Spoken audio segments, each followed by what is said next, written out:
Сайн байцгаана уу хүүхдүүдээ. Өнөөдрийн дөрслөг хөрлөгийн хичээлээр дардас ашиглан зурх аргаар эрвээхээ зурцгаая. Багштайгаа хамтдаа байгаарай. Мөн дараах хэрэглэтгүүнүүдийг бэлдээрэй. Үүнд өнгийн гуашнууд, за мөн зургийн дэвтэр юм уу эсвэл цаас. За дээрэс нь биер, мөн парлон. За тэгээд хавчаар. За мөн эрзэн. За эдгээр зүйлийг бэлдээрэй. За парлоныг ахын аяг тавг угаадаг парлоноор орлуулан хэрглэж ус болно шүү хүүхдүүдээ.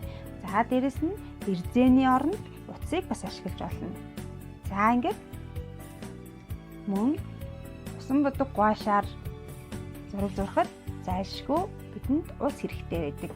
За ус дээрэс нь будгийн нийлүүр мөн бохирдсон зүйлээ арчиж цэвэрлэх альчуур хэрэгтэй байх нэ. За ингээд бүгдээрээ эхлэе.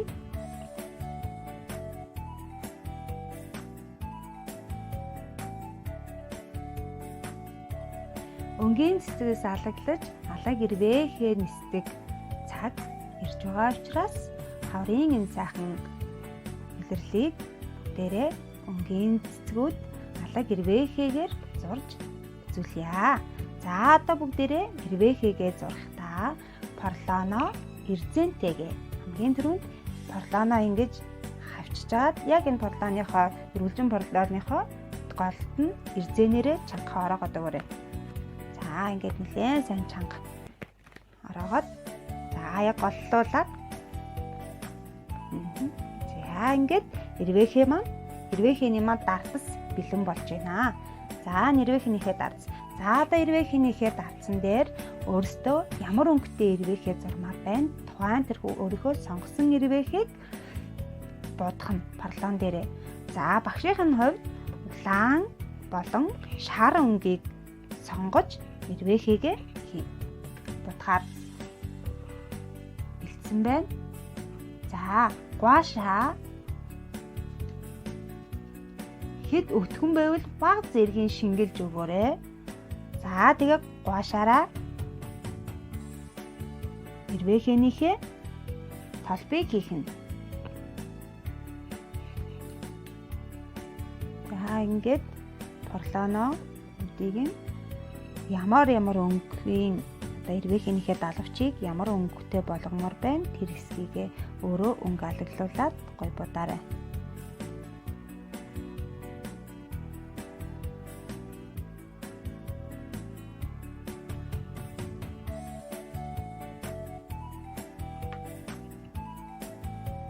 За ингээд бодчихлаа. Бодсныгаа бүгдээрээ цаасан дээрээ дарж дардсныхаа хэвийг гаргаж өгөх байгаа.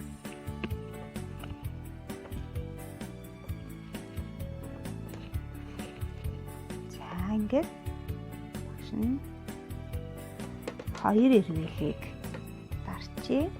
За 3 болгочдөг юм билүү? За 3 эрвээхээ байж байгаагаар явж байгаагаар яа ингээд эрвээхний маань ерөнхийдөө далавчны хэв нь гарсан байгаа. Одоо бүгдээрээ далавчин дээрээ эрвээхэнийхээ их бие мөн эвэр байдаг шүү дээ. За тэвнийг нь зурцгаая бүгдээрээ. За хар өнгөөрөө за биерээ сонгохдоо нарийн үзүүртэй биерийг сонгвол илүү тохиромжтой шүү. За хар өнгөөрөө сонголоо. За ингээд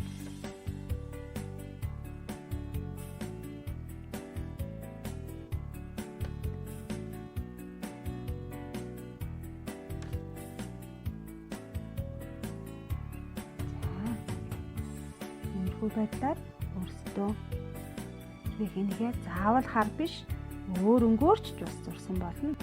Одоо бүгдээрээ парлон дээрээ ингээд дугуй дүрс зураад за түүнийгээ тойруулан хайжлана. За энэ маань бас дараагийн цэцэг хийх, цэцгээ зурах дардс маань болж байна гэсэн үг шүү. За ингээд багш нь хайжлаад бэлдсэн байгаа. яг ингээд дугуй дүрстэй болгоод хайчлах юм байна. За одоо ингээд хайчилсныгаа бүгдээрээ нэг үзүүрээс нь хайчилсныгаа нэг үзүүрээс нь нэг дээдлийнхийг ингэж барьж явах чимэгч байгаа. Хавчаараараа хавчиж өөрсдөндөө нөгөө дарцаа хийж ашиглахад хялбархан болгож гартаа эвтэйхэн хялбархан болгож ингэж бариул хийж юм гэсэн. За ингээд дээрээ будганда дардас порлоно сая дугуй болгоод хайчилсан порлоно дүрээд за ингээд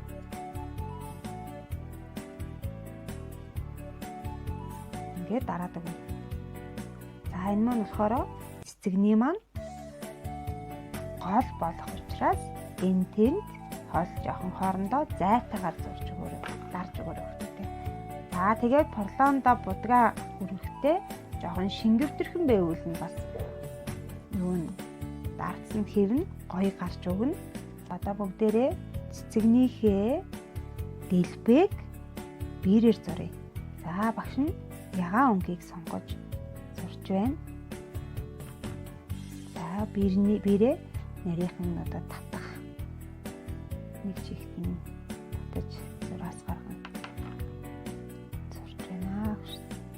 За таад маань бүгдүүд минь таад өөрсдөө ямар өнгийн цэцэг зурмаар байна. Тухайн өнгөө сонгоорой.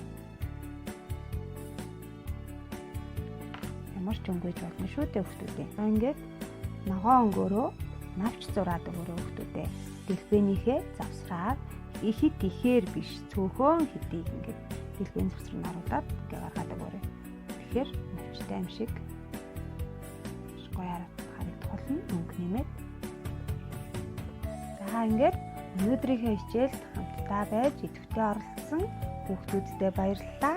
Багшийнхан зурсан бүтээл маань зураг маань ингээд бэлэн болсон байна. Та нарт ч гэсэн маш гоё болсон байгаа гэдэгт багш итгэлтэй байна.